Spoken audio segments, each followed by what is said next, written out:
Hello mga kaplaneta! For today's video nga ay gagawa tayo ng balls na may hotdog. O huwag kang mag-isip ng kung ano. Una ay maglagay tayo ng harina tapos lagyan natin ng itlog ni JJ Char. Huwag po natin awayin yung itlog. Tuluyan lang po natin siyang batiin.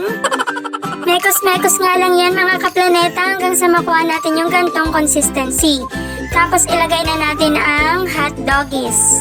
It's up to you guys kung gusto nyong kamayin. Make sure lang na malinis at may mantika ang inyong mga kamay.